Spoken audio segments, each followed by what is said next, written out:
কাতারে ইসরায়েলে হামলার এক সপ্তাহের মাথায় পারস্পরিক প্রতিরক্ষা চুক্তি সই করেছে সৌদি আরব ও পাকিস্তান। এর মাধ্যমে ইসরায়েলি হুমকি মোকাবিলায় পরমাণু শক্তিধর পাকিস্তানের ছায়া নিচে চলে এলো সৌদি আরব। বুধবার রিয়াদে সৌদি যুবরাজ মোহাম্মদ বিন সালমান ও পাকিস্তানের প্রধানমন্ত্রী শাহবাজ শরীফ চুক্তিতে সই করেন। এই চুক্তি সইয়ের মাধ্যমে সৌদি কিংবা পাকিস্তানের উপর কোনো আক্রমণ হলে তা উভয় দেশের বিরুদ্ধে আক্রমণ হিসেবে গণ্য হবে, অর্থাৎ কেউ হামলা চালালে একসঙ্গে প্রতিরোধ গড়ে তুলবে পাকিস্তান ও সৌদি আরব।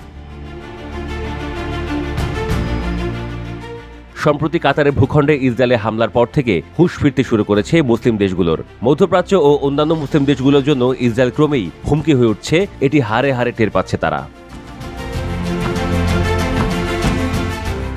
এই পরিস্থিতিতে ইসরায়েলের ভবিষ্যৎ হুমকি মোকাবেলায় আরও ঘনিষ্ঠ হতে শুরু করেছে মুসলিম দেশগুলো। ইহুদিবাদী শক্তির বিরুদ্ধে নিজেদের অস্তিত্ব টিকিয়ে রাখতে ইসলামিক নেটো গঠনে আলোচনা উঠতে শুরু করেছে। এর মধ্যে পাকিস্তান ও সৌদি আরবের দ্বিপাক্ষিক প্রতিরক্ষা চুক্তি সেই সম্ভাবনাকে আরও বাড়িয়ে তুলেছে। এবার সৌদি আরবের পররাষ্ট্রমন্ত্রী আমির ফয়সাল বিন ফারহানের সঙ্গে ফোনালাপ করেছেন ইরানের পররাষ্ট্রমন্ত্রী আব্বাস আরাকচি।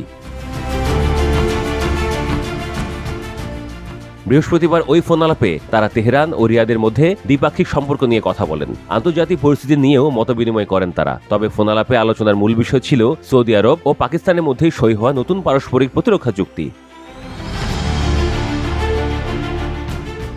গত জুনে ইরানে আকস্মিক হামলা চালিয়ে উস্কানিমূলকভাবে যুদ্ধ শুরু করে ইসরায়েল। ইরানও পাল্টা জবাব দেয়। টানা 12 দিনের যুদ্ধে ইসরায়েলের বিপক্ষে বীরের মতো লড়াই করেছে ইরান। ইসরায়েলি ভূখণ্ডে ঝাঁকে ঝাঁকে মিসাইল ছুড়ে দখলদারদের দম্ভ মাটিতে মিশিয়ে দেয় তেহরান। পরে তড়িঘড়ি করে যুদ্ধবিরতিতে যায় ইসরায়েল।